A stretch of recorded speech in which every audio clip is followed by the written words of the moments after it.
Story time audio ബുക്സിലേക്ക് എല്ലാവർക്കും സ്വാഗതം. ജോസി വാഗമറ്റം എഴുതിയ നോവൽ ചാവുകടൽ. കാരക്കാട്ട് ബംഗ്ലാവിൻ്റെ ഔട്ട് ഹൗസിലെ ഹാളിനുള്ളിൽ കൂട്ടിൽ പിടിച്ചിട്ട കാട്ടുമൃഗത്തെ പോലെ ഉഴറി നടക്കുകയാണ് സൈമൺ തരകൻ. അയാൾ ഇടയ്ക്കിടെ സ്വർണ്ണ ചെയിനിലുള്ള വാച്ചിൽ നോക്കി സമയം അളന്നു.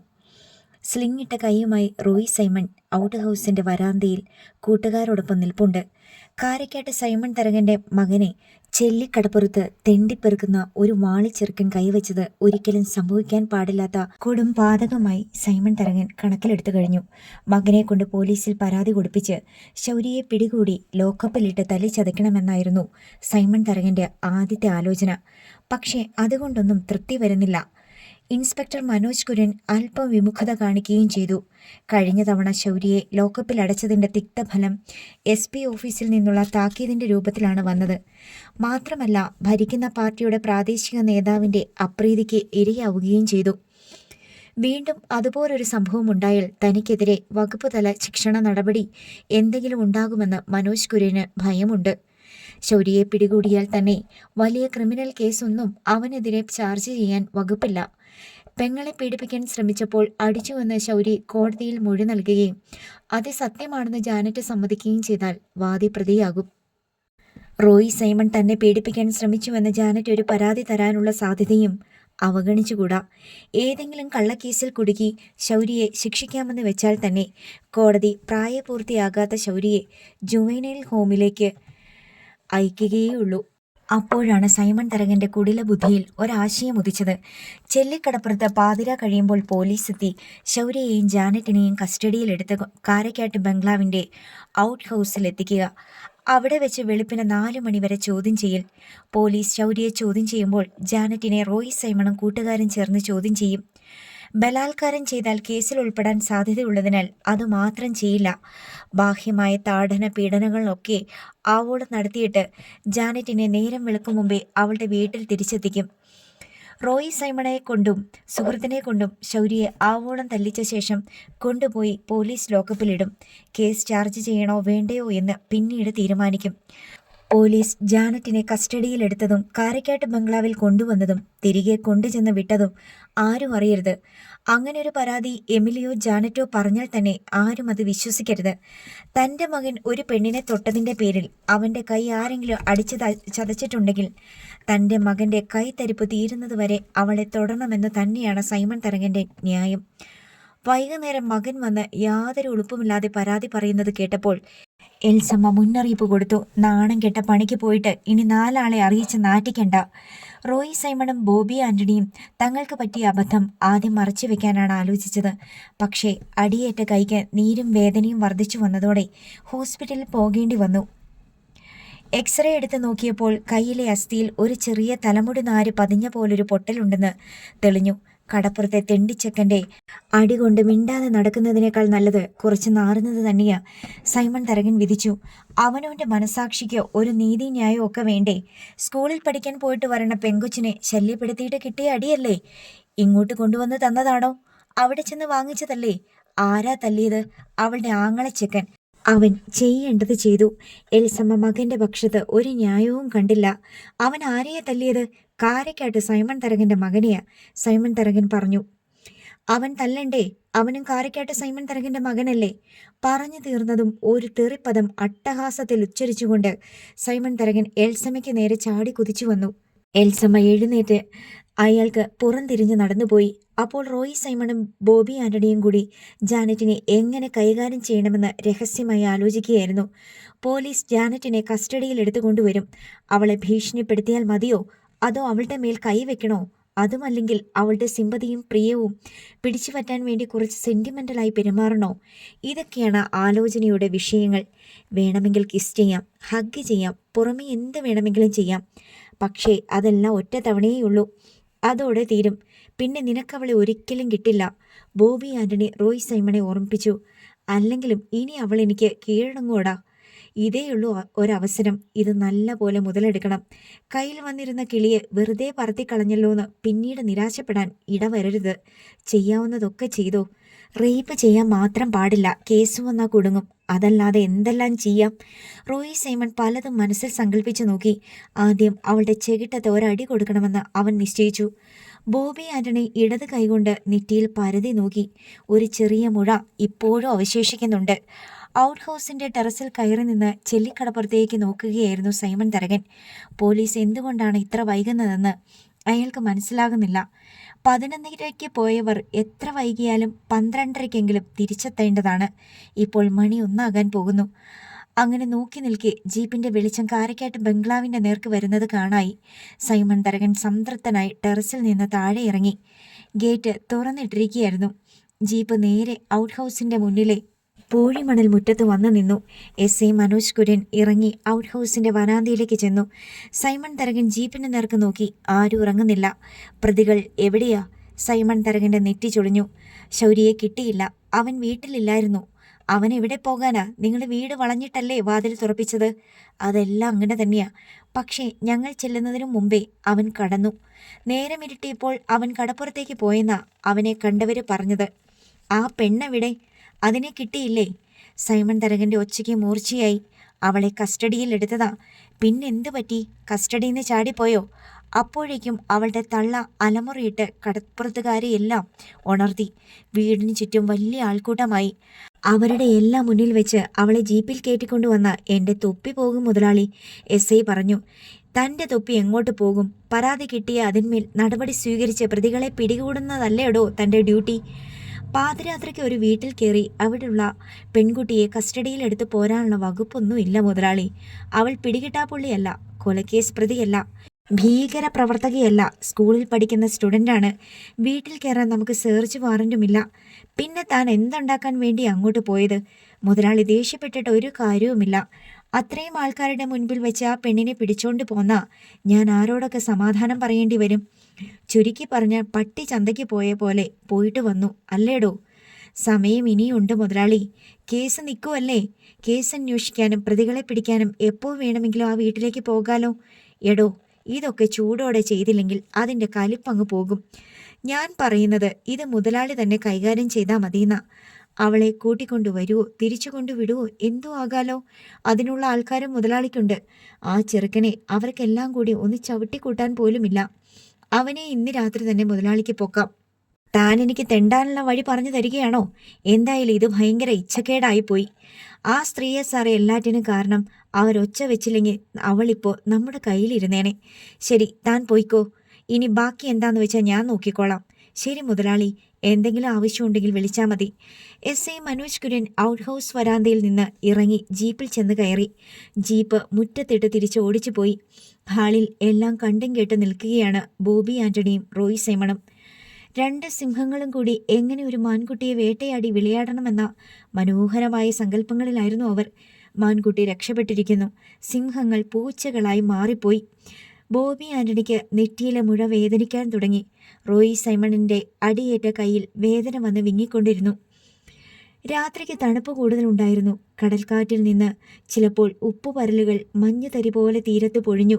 കടലിന്റെ അപാരതകളിൽ വള്ളങ്ങളും ബോട്ടുകളും കാണാപ്പൊന്നു തേടി അലഞ്ഞു തിരിഞ്ഞു.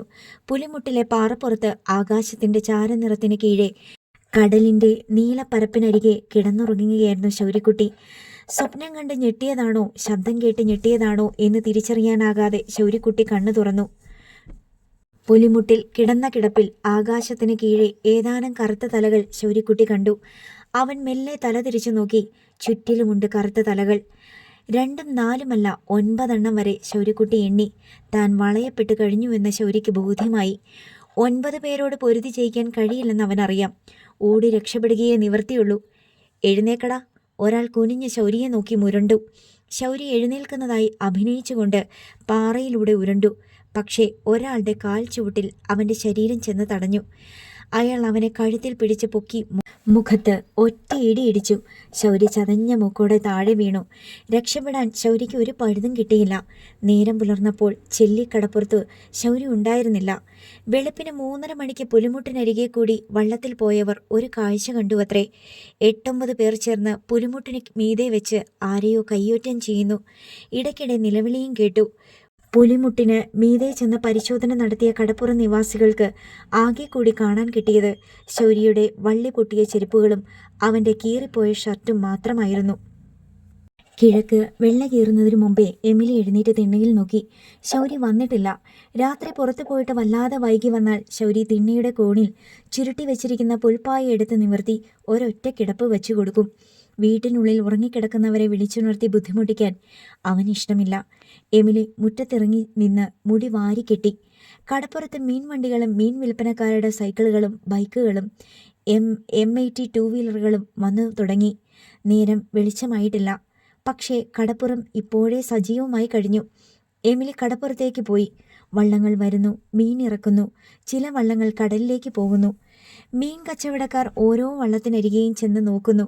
ചിലർ വള്ളത്തിൽ നിന്ന് മീൻകുട്ട ചുമന്ന് ലേലം നടക്കുന്നിടത്തേക്ക് എത്തിക്കുന്നു. പുലരി വെട്ടത്തിൽ ആളുകളെ തിരിച്ചറിയാമെന്നായി. എമിലി കടപ്പുറത്ത് അങ്ങിങ്ങ് നടന്ന് ശൗര്യയെ തിരഞ്ഞു. പക്ഷേ കടപ്പുറത്തെങ്ങും ശൗര്യയില്ല. എമിലി തിരിച്ചു പോന്നു. അവനെ കണ്ടില്ലേ? കുഞ്ഞമ്മ ചോദിച്ചു. അവിടെ എങ്ങുമില്ല. അവൻ പുലിമുട്ടയെ കാണും. അതിനടുത്തു വരെ പോയി നോക്കി. പുലിമുട്ടയിൽ ഒരു പട്ടി കയറി നിന്നാലും കാഴ്ച കിട്ടും. ഞാൻ നോക്കിയിട്ട് അവിടെ എങ്ങും ആരുമില്ല. പിന്നെ അവൻ എവിടെ പോയി? പോലീസ് വന്നതറിഞ്ഞ് പേടിച്ച് നാട് വിട്ടുപോയി. അവൻ്റെ എട്ടും പൊട്ടും തിരിയാത്ത പ്രായത്തിൽ പോലീസിനെ പേടിച്ച് നാട് വിട്ടുപോയവനാ. കുഞ്ഞണ്ണ പറഞ്ഞതിലും കാര്യമുണ്ടെന്ന് എമിലിക്ക് തോന്നി. ലോകപരിചയമില്ലാത്ത കാലത്ത് നാട് വിട്ടുപോകാൻ ധൈര്യം കാണിച്ചവൻ ഇപ്പോൾ അതുപോലൊരു സാഹചര്യം വന്നപ്പോൾ പോകാതിരിക്കുമോ? വീട്ടിൽ പോലീസ് വന്നതൊക്കെ അവൻ അറിഞ്ഞിട്ടുണ്ടാവണം. എമിലിക്ക് ഭയമായി. ഇപ്പോഴും ശൗര്യക്കുട്ടിക്ക് ലോകപരിചയമുണ്ടെന്ന് കരുതാൻ വയ്യ. കരയേക്കാൾ അവന് കടലാണ് പരിചിതം. നാട് വിട്ടു പോയതാണെങ്കിൽ ഇനി അവനെ എവിടെ ചെന്ന് കണ്ടുപിടിക്കുമെന്നോർത്ത് എമിലി വേവലാതിപ്പെട്ടു. കാലത്ത് 7 മണിയോടെ കൈതക്കലെ മാർട്ടിൻ്റെ ഭാര്യ സിൽവി വന്ന് എമിലിയോട് പറഞ്ഞു, രാത്രി പുലിമുട്ടിൽ വെച്ച് ആരൊക്കെയോ കൂടി ഒരാളെ അടിക്കുന്നത് വള്ളക്കാർ കണ്ടെന്നും ശൗര്യയുടെ സാധനങ്ങൾ പുലിമുട്ടിൽ ഇപ്പോഴും കിടപ്പുണ്ടെന്നും. എമിലി ഡെന്നിച്ചനെയും വിളിച്ച് കടപ്പുറത്തേക്ക് ഓടി. പുലിമുട്ടിലേക്ക് കുറച്ച് ദൂരമുണ്ട്. അത് ചെല്ലിക്കടപ്പുറത്ത് നിന്ന് 1 കിലോമീറ്ററോളം അപ്പുറത്തേക്ക് മാറി കടലിലേക്ക് തള്ളി നിൽക്കുന്ന മുനമ്പ് പോലെ തോന്നിക്കുന്ന ഭാഗമാണ്. എമിലിയും ഡെന്നിച്ചനും പുലിമുട്ടനും മീതെ കയറി. അവൻ ദേ അവിടാ കിടക്കാറുള്ളത്. ഡെന്നിച്ചൻ കൈ ചൂണ്ടിക്കാട്ടി. എമിലി ആ ഭാഗത്തേക്ക് ചെന്നു. അവിടെ ശൗര്യക്കുട്ടിയുടെ കീറിപ്പറഞ്ഞ് ബട്ടൺസ് പൊട്ടിയ ഷർട്ട് കിടക്കുന്നത് കണ്ട് എമിലിയുടെ നെഞ്ചുലഞ്ഞു. അവൻ്റെ വള്ളി പൊട്ടിയ ചെരുപ്പ് ഒരെണ്ണം ഒരു പാറയിലും മറ്റൊരെണ്ണം 2 പാറകളുടെ ഇടുക്കിലും കിടപ്പുണ്ടായിരുന്നു. അമ്മ, ഇത് കണ്ടോ? ഡെന്നിച്ചൻ പാറയിലേക്ക് കൈ ചൂണ്ടി. കരിവാളിച്ച രക്തപ്പാടുകൾ. അതിനരികെ വലിയ കറുത്ത ഉറുമ്പുകൾ മണത്ത് മണത്ത് നടക്കുന്നു. എമിലിയുടെ സപ്തനാഡികളും തളർന്നു. ഇനിയൊന്നും കാണാനും കേൾക്കാനുമുള്ള കരുത്തില്ലാതെ എമിലി ആ പാറയെട്ടിക്ക് മീതെ ഇരുന്നു. 2 കൈയും തലയിൽ വെച്ച് പൊട്ടിക്കരഞ്ഞു. ഡെന്നിച്ചൻ ചുറ്റിനും നോക്കി. പുലിമുട്ടിനെ തൊട്ടുരുമുന്ന കടൽ പരപ്പിൽ എന്തെങ്കിലും അടയാളമുണ്ടോ? കാരക്കാട്ടുകാരുടെ ഗുണ്ടാ പട്ടാളം ശൗര്യക്കുട്ടിയെ തല്ലിക്കൊന്ന് കടലിലെറിഞ്ഞോ? പക്ഷേ പുലിമുട്ടിൽ വന്നടിക്കുന്ന തിരകൾ ഒരടയാളവും കാട്ടിക്കൊടുത്തില്ല. എമിലി കരച്ചിൽ മതിയാക്കി എഴുന്നേറ്റ് നിന്നു. തെങ്ങിൻ തോപ്പിനപ്പുറം കാണാവുന്ന കാരക്കാട്ട് ബംഗ്ലാവിൻ്റെ നേർക്ക് അവളുടെ ദൃഷ്ടികൾ പാഞ്ഞു.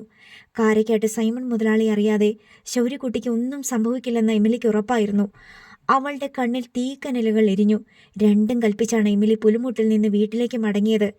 ചെല്ലിക്കടപ്പുറത്ത് ഏതൊരു ദിവസത്തെയും പോലെ മീനുമായി വള്ളങ്ങൾ അടുക്കുകയും മീനിനായി വള്ളങ്ങൾ കടലിലേക്ക് പോവുകയും ചെയ്തുകൊണ്ടിരുന്നു. മീനിൻ്റെ ലേലവും കച്ചവടവും എല്ലാ ദിവസത്തെയും പോലെ തകൃതിയായി നടന്നു. കടപ്പുറത്ത് ഒരാൾ മാത്രമേ ഇല്ലാതുള്ളൂ. അത് ശൗര്യക്കുട്ടിയാണ്. കടപ്പുറത്ത് നിന്ന് ഒരു മണൽത്തരി കാണാതായതുപോലെയാണത്. എമിലി അയലത്തെ വീട്ടിലെല്ലാം കയറി ഇറങ്ങി നടന്നു. ശൗര്യക്കുട്ടിയെ കാരക്കാട്ട് സൈമൺ തരകൻ വകവരുത്തിയതായി സംശയിക്കുന്നുവെന്ന് പറഞ്ഞ് ഒരാൾക്കൂട്ടത്തെ സംഘടിപ്പിക്കാൻ ശ്രമിച്ചു. പക്ഷേ അയൽക്കാരെല്ലാം പലവിധ പ്രവൃത്തികളിൽ വ്യാപൃതരായിരുന്നു. ശൗര്യയുടെ പിന്നാലെ പോയി സമയം കളയാൻ ആർക്കും സമയമില്ല. അവർ മറ്റൊരു ന്യായീകരണം കൂടി പറഞ്ഞു. ശൗര്യ വീട്ടിൽ നിന്ന് തനിയെ ഇറങ്ങിപ്പോയതാണ്. അവനെ കാരക്കാട്ടുകാർ എന്തെങ്കിലും ചെയ്തതായി ഒരു തെളിവുമില്ല. ദൃക്സാക്ഷികൾ ആരുമില്ല. ശൗര്യയെ കാരക്കാട്ട് സൈമണോ അയാളുടെ ഗുണ്ടകളോ വകവരുത്തി എന്നത് തന്നെ ഒരു ഊഹാപോഹമാണ്. മാത്രമല്ല, സൈമൺ തരകനെതിരെ പ്രകടമായൊരു നീക്കത്തിനോ പ്രതികരണത്തിനോ ആരും തയ്യാറുമല്ല. എമിലി വേഷം മാറി ജംഗ്ഷനിൽ ചെന്ന് ഒരു ബസ്സിൽ കയറി മാരാരിക്കുളത്തേക്ക് പോയി. അവിടുത്തെ പാർട്ടി ഓഫീസിൽ തൻ്റെ ആവലാതി ബോധിപ്പിച്ചു. എമിലിക്ക് ചന്ദ്രഭാനുവിനെ കാണണം. മുൻപ് എമിലിയെ സഹായിച്ചിട്ടുള്ളതിനാൽ പാർട്ടി പ്രവർത്തകർ അപ്പോൾ തന്നെ ഫോണിൽ ചന്ദ്രഭാനുവുമായി ബന്ധപ്പെട്ടു. ചന്ദ്രഭാനു എമിലിയുമായും ഫോണിൽ സംസാരിച്ചു. എമിലി ഒന്നും മറച്ചുവെക്കാതെ ഉണ്ടായ സംഭവങ്ങളെല്ലാം സത്യസന്ധമായി വെളിപ്പെടുത്തി. തൻ്റെ മകളുടെ നേർക്ക് സൈമൺ തരകന്റെ മകൻ പല ദിവസങ്ങളിലും ശല്യവുമായി വന്നതും നിവൃത്തിയില്ലാതെ ശൗരി ഇടപെട്ടതും കുറുവടിക്കടിച്ചതും രാത്രി പോലീസ് ശൗരിക്കുട്ടിയെയും ജാനറ്റിയെയും പിടിച്ചുകൊണ്ടു പോകാൻ എത്തിയതുമെല്ലാം വിവരിച്ചു. എമിലിയെ ആശ്വസിപ്പിച്ച ശേഷം ചന്ദ്രഭാനു തൻ്റെ അനുയായികൾക്ക് ചില നിർദ്ദേശങ്ങൾ നൽകി. എമിലിയെയും കൂട്ടി നിങ്ങൾ പോലീസ് സ്റ്റേഷനിൽ പോവുക. ഇതൊരു കൊലപാതക കേസാകാൻ സാധ്യതയുള്ളതിനാൽ സർക്കിൾ ഇൻസ്പെക്ടർക്കും പരാതി നൽകണം. പാർട്ടി പ്രവർത്തകർ അപ്പോൾ തന്നെ എമിലിയെയും കൂട്ടി ലോക്കൽ പോലീസ് സ്റ്റേഷനിലും സർക്കിൾ ഇൻസ്പെക്ടറുടെ ഓഫീസിലും പോയി പരാതി നൽകി. ഇതിനകം ചന്ദ്രഭാനു അതത് സ്റ്റേഷനുകളിലും വിളിച്ച് പറഞ്ഞിട്ടുണ്ടായിരുന്നു. പരാതിയെപ്പറ്റി അന്വേഷിക്കാൻ ആർത്തുങ്കൽ എസ്ഐയും 2 പോലീസുകാരും ചെല്ലിക്കടപ്പുറത്തെത്തി. ശൗരിയുടെ ഷർട്ടും ചെരുപ്പും കിടന്ന പുലിമുട്ടും പരിസരവും പരിശോധിച്ചു. കടപ്പുറത്തുള്ളവരെ ചിലരെ ചോദ്യം ചെയ്തു. ശൗരിയെ പുലിമുട്ടിൽ വെച്ച് ആരെങ്കിലും കണ്ടോ എന്ന് തിരക്കി. ശൗരി പുലിമുട്ടിലേക്ക് പോകുന്നത് കണ്ടവരാരുമില്ല, പക്ഷേ പലപ്പോഴും അവൻ അങ്ങോട്ട് പോകാറുണ്ടായിരുന്നു എന്ന് ചിലർ മൊഴി കൊടുത്തു. ഇന്നലെ രാത്രി പുലിമുട്ടിൽ വെച്ച് ശൗരിയെ കണ്ടവരാരുമില്ല. അവിടെ നിന്ന് കരച്ചിലോ നിലവിളിയോ കേട്ടവരുമില്ല. ഒടുവിൽ എസ്ഐയും കൂട്ടരും എമിലിയുടെ വീട്ടിലെത്തി. എമിലിയെയും കുഞ്ഞനെയും കണ്ട് സംസാരിച്ചു. ഇന്നലെ രാത്രി ശൗരിയെ തിരക്കി. ഞാനിവിടെ വരുമ്പോൾ ശൗരി ഇവിടെ ഇല്ലായിരുന്നു. അവൻ പുലിമുട്ടിലുണ്ടായിരുന്നു സാറേ, കുഞ്ഞനെ പറഞ്ഞു. അത് നിങ്ങൾ കള്ളം പറയുന്നതാ. ഞാൻ ഇന്നലെ രാത്രി ചോദിച്ചപ്പോൾ നിങ്ങൾ പറഞ്ഞത് ശൗരി എവിടെയാണെന്ന് അറിയില്ലെന്നല്ലേ? കുഞ്ഞെന്നയ്ക്ക് ഉത്തരം മുട്ടി. സാറേ, പോലീസ് പിടിച്ചിടിക്കാൻ വേണ്ടി വരുമ്പോൾ അവനവൻ്റെ മക്കളെ ആരെങ്കിലും കാട്ടിക്കൊടുക്കൂ? എമിലി വെട്ടി തുറന്ന് ചോദിച്ചു. അവൻ പുലിമുട്ടയുണ്ടെന്ന് ഞങ്ങൾക്കറിയായിരുന്നു എന്ന് വെച്ച് എൻ്റെ മകനെ ഞാൻ തന്നെ പോലീസിന് കാട്ടിത്തരുവാ? അതുകൊണ്ടിപ്പോൾ എന്ത് സംഭവിച്ചു? പോലീസിനോട് കള്ളം പറഞ്ഞതിൻ്റെ അനുഭവം ഇപ്പോൾ കിട്ടിയില്ലേ? ഇന്നലെ നിങ്ങൾ സത്യം പറഞ്ഞിരുന്നെങ്കിൽ ശൗരി ഇപ്പോൾ പോലീസിൻ്റെ ലോക്കപ്പിലെങ്കിലും കണ്ടേനെ. ഇങ്ങനൊക്കെ വരുന്ന് വിചാരിച്ചിട്ടാണോ സാറേ പോലീസിനെ പേടിച്ച് അവൻ മാറിക്കളഞ്ഞത്? അവനെ കൈ കിട്ടിയ നിങ്ങൾ കൊണ്ടുപോയി ഇടിച്ച് ഇഞ്ചപരുവമാക്കുന്ന അറിയാവുന്ന കൊണ്ടല്ലേ? അങ്ങനെ ആരെങ്കിലും പിടിതരുമോ? എമിലി വെട്ടി തുറന്ന് ചോദിച്ചു. പോലീസിന്റെ ചോദ്യം ചെയ്യലും തെളിവെടുപ്പും കാണാൻ കടപ്പുറ നിവാസികൾ ഭൂരിപക്ഷവും എമിലിയുടെ വീടിന് ചുറ്റും കൂടിയിട്ടുണ്ടായിരുന്നു. ശൗരിക്ക് ശത്രുക്കൾ ആരെങ്കിലും ഉള്ളതായിട്ട് നിങ്ങൾക്കറിയാമോ? അറിയാം സാറേ, എമിലി നിസ്സങ്കോചം പറഞ്ഞു. കാരക്കാട്ട് സൈമൺ മുതലാളിയ അവൻ്റെ ഏറ്റവും വലിയ ശത്രു. അവനെ കൊന്നുകളയാൻ അയാൾ പലതവണ ആളെ വിട്ടിട്ടുണ്ട്. ആരെ വിട്ടു? സൈമൺ മുതലാളി വിലക്കെടുത്തോണ്ട് വരുന്ന വാടക കൊലയാളികളുടെ പേരും നാളുമൊന്നും എനിക്കറിയില്ല സാറേ. സൈമൺ മുതലാളിയെ തന്നെ സംശയിക്കാൻ എന്താ കാരണം? വാടക ഗുണ്ടകളെ മറ്റാരെങ്കിലും നിയോഗിച്ചതാണെങ്കിലോ? മറ്റാർക്കും അങ്ങനെ ചെയ്യേണ്ട കാര്യമില്ല സാറേ. സൈമൺ മുതലാളിക്ക് മാത്രമേ അവൻ്റെ അടുത്ത് വിരോധമുള്ളൂ. അതെന്തിന് സൈമൺ തരകൻ അവനോട് വിരോധം? സാറിനറിയാം. സാറ് വെറുതെ നാട്ടുകാരെ കേൾപ്പിക്കാൻ വേണ്ടി ചോദിക്കുക. എന്നാലും ഞാൻ ഒന്നുകൂടെ പറയാം സാറേ, സൈമൺ തരകൻ്റെ മകനാ ശൗരിക്കുട്ടി. അത് ഈ കടപ്പുറത്തുള്ള എല്ലാവർക്കും അറിയാം. പക്ഷെ എങ്കിൽ ആരും പറയൂല. കാരണം സൈമൺ മുതലാളിയെ പിണക്കാൻ ആർക്കും മനസ്സില്ല. വള്ളത്തിനും വലയ്ക്കും കേടുവന്ന കാശിനു വേണ്ടി ഓടിച്ചെല്ലേണ്ടത് സൈമൺ മുതലാളിൻ്റെ അടുത്തേക്കാ. എമിലി വാദിച്ചു. സ്വന്തം മകനെ കൊല്ലാൻ ആരെങ്കിലും ശ്രമിക്കുമോ? എനിക്ക് വിശ്വസിക്കാൻ വയ്യ. അയാൾ ശ്രമിക്കും, സൈമൺ മുതലാളി.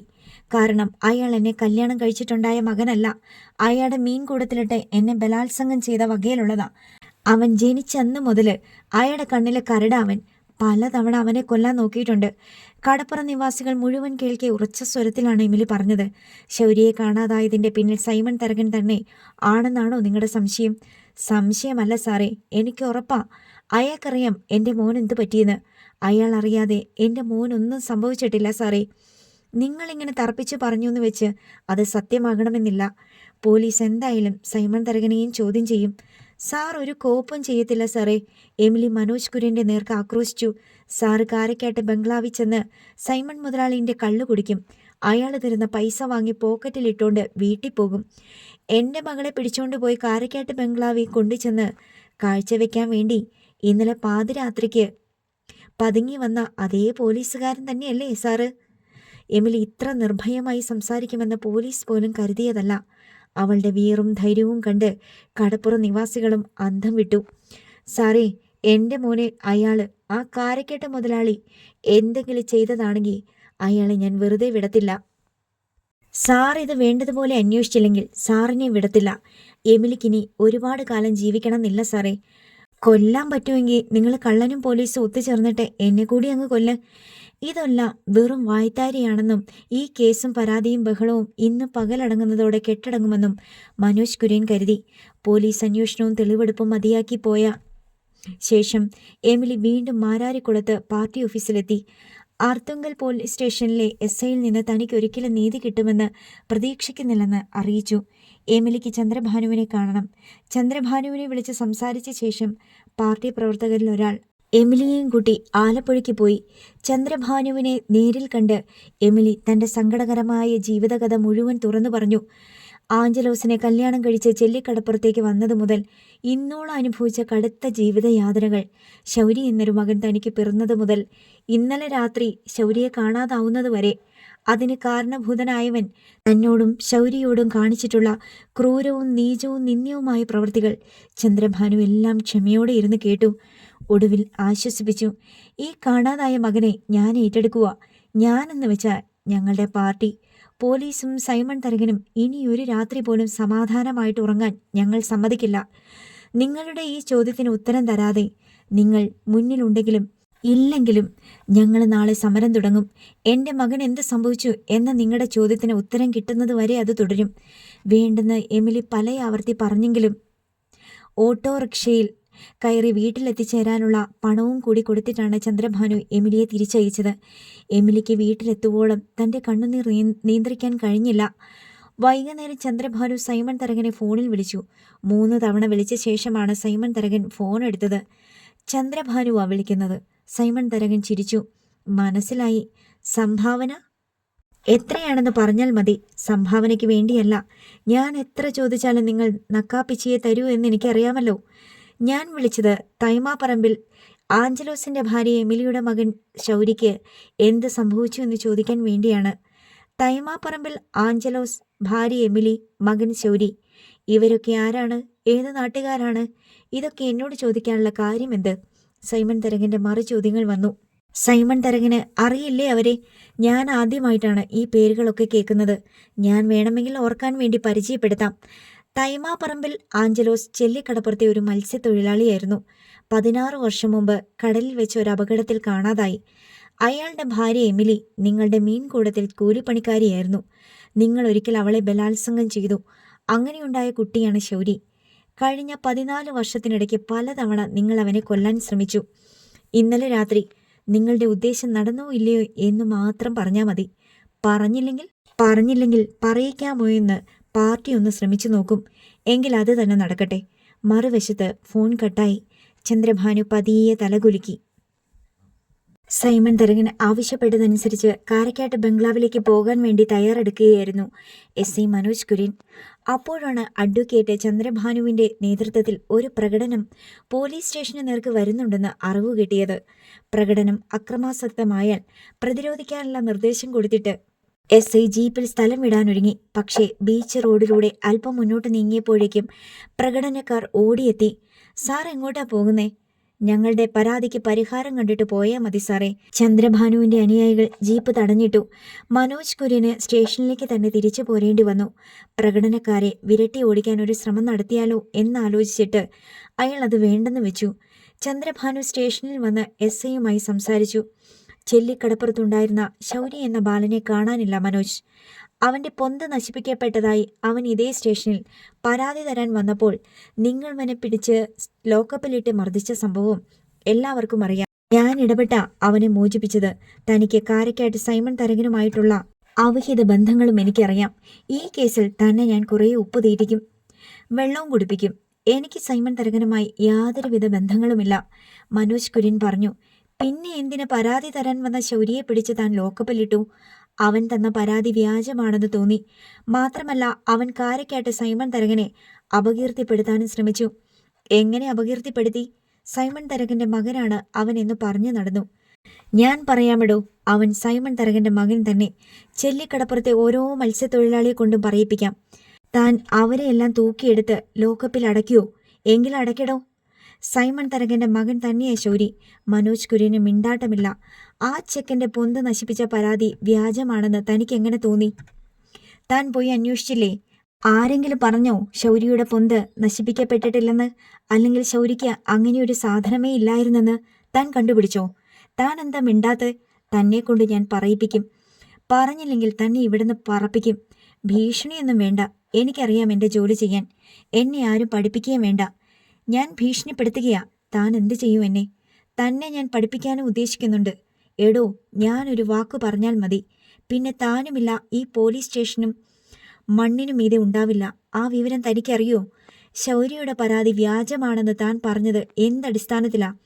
അങ്ങനെ ഒരു പൊന്ത് നശിപ്പിക്കപ്പെട്ടതിൻ്റെ ഒരു ലക്ഷണവും ആ കടപ്പുറത്ത് കണ്ടില്ല. അങ്ങനൊരു സാധനം നശിപ്പിക്കപ്പെട്ടതായിട്ട് ഒരാൾ പോലും പറഞ്ഞുമില്ല. താൻ ആരുടെ കാലിൻ്റെ കീഴെ പോയിട്ട് അന്വേഷിച്ചത്? സൈമൺ തരകൻ്റെയോ? അവിടെ ചെന്ന് അന്വേഷിച്ചാൽ തനിക്ക് എന്തൊക്കെ കിട്ടുമെന്ന് ഞങ്ങൾക്കറിയാം. ഇല്ലെങ്കിൽ താൻ ഈ കസേരയിൽ ഇരിക്കില്ല. ചന്ദ്രഭാനു SIയുടെ മുറിയിൽ നിന്ന് ഇറങ്ങിപ്പോയി. എമിലിയെ മുന്നിൽ നിർത്തിക്കൊണ്ട് ചന്ദ്രഭാനുവും അനുയായികളും പോലീസ് സ്റ്റേഷൻ ഉപരോധിച്ചു. മനോജ് കുര്യൻ അപ്പോൾ തന്നെ സൈമൺ തരകനെ ഫോണിൽ വിളിച്ചു. സംഗതി കുഴപ്പമാകുന്ന ലക്ഷണമാണ് മുതലാളി. ആ ശൗര്യയുടെ അമ്മയും വേറെ 250 പേരും കൂടി വന്ന് ചന്ദ്രഭാനുവിൻ്റെ നേതൃത്വത്തിൽ പോലീസ് സ്റ്റേഷൻ വളഞ്ഞിരിക്കുക. നിങ്ങൾ പോലീസുകാരുടെ കയ്യിൽ ലാത്തിന്ന് പേരുള്ള ഒരു സാധനമില്ലേ? അതെന്തിനാ? ജനങ്ങൾ നിയമം കയ്യിലെടുക്കുമ്പോൾ അവരെ വിരട്ടി ഓടിക്കാനും വേണ്ടി വന്ന 4 വീക്ക് വീക്കാനും കൂടി ഉള്ളതല്ലേ? ഇതങ്ങനെയൊന്നുമല്ല മുതലാളി. വലിയ വിഷയമാകും. വിഷയമാകട്ടെടോ. തന്നെയോ എന്നെയോ ആരും ഒന്നും ചെയ്യത്തില്ല. ആളുകൾ പോലീസ് സ്റ്റേഷൻ ഉപരോധിച്ചിരിക്കുക. ഉപരോധിക്കട്ടേടോ. അവരുടെ കൊതി തീരണ വരെ ഉപരോധിക്കട്ടെ. ഈ പോലീസ് സ്റ്റേഷനൊക്കെ എന്നാ ഉണ്ടായത്? അതിനു മുമ്പ് കാരക്കാട്ട് തറവാടായിരുന്നു പോലീസ് സ്റ്റേഷനും കോടതിയും എല്ലാം. എൻ്റെ അപ്പനപ്പൂപ്പന്മാരാ ഈ നാട്ടിൽ നീതിയും നിയമവും ശിക്ഷയും എല്ലാം നടപ്പാക്കിയിരുന്നത്. അംശം അധികാരിമാരെന്ന് പറഞ്ഞിരുന്നത് അത് കാരക്കാട്ട് തരകന്മാരായിരുന്നു. പഴങ്കഥയൊന്നും ഇപ്പോൾ പറഞ്ഞിട്ട് ഒരു കാര്യമില്ല മുതലാളി. ആ ചെക്കൻ എവിടെ ഉണ്ടെന്ന് പറ. എനിക്കറിയത്തില്ലത്. ഞാനാണോ അവനെ സൂക്ഷിച്ചു വെച്ചുകൊണ്ടിരുന്നത്? തെളിവുകളെല്ലാം മുതലാളിക്കെതിരായിട്ട് വരുമേ. ഞാനായിരിക്കില്ല കേസ് അന്വേഷിക്കുന്നത്. അപ്പോഴും മുതലാളി ഇതേ ഉത്തരം തന്നെ പറയണം. മനോജ് കുര്യന് മുഷിഞ്ഞു. ഏത് പോലീസ് വന്നാലും ഞാൻ പറഞ്ഞോളാം. താൻ തൻ്റെ തടി നോക്കിയാൽ മതി. എന്നെ ഉലത്താൻ വരണ്ട. പിന്നെ ഒരക്ഷരം മിണ്ടാതെ മനോജ് കുര്യൻ ഫോൺ വെച്ചു. ആർത്തുങ്കൽ പോലീസ് സ്റ്റേഷൻ ചുറ്റും ജനം സംഘടിച്ച് ഉപരോധം തീർത്തിരിക്കുകയാണെന്നും സംഘർഷാവസ്ഥ ഉണ്ടെന്നും ജില്ലാ പോലീസ് ആസ്ഥാനത്തിന് വിവരം കിട്ടി. ചന്ദ്രഭാനുവിനെ ഫോണിൽ വിളിച്ച് SP ഓഫീസ് സംഭവത്തിൻ്റെ വിശദാംശങ്ങൾ തേടി. SI മനോജ് കുര്യൻ്റെ ഫോണിലേക്കും SP ഓഫീസിൽ നിന്ന് കോൾ വന്നു. ശൗര്യ എന്നൊരു ബാലനെ കാണാതായതായി പരാതി കിട്ടിയിട്ടുണ്ടെന്ന് SI വെളിപ്പെടുത്തി. നിങ്ങൾ ആ പരാതി അന്വേഷിച്ചോ? കടപ്പുറത്ത് പോയി അന്വേഷണം നടത്തിയിരുന്നു സർ, മനോജ് കുര്യൻ പറഞ്ഞു. എന്നിട്ട് എന്ത് നടപടിയെടുത്തു?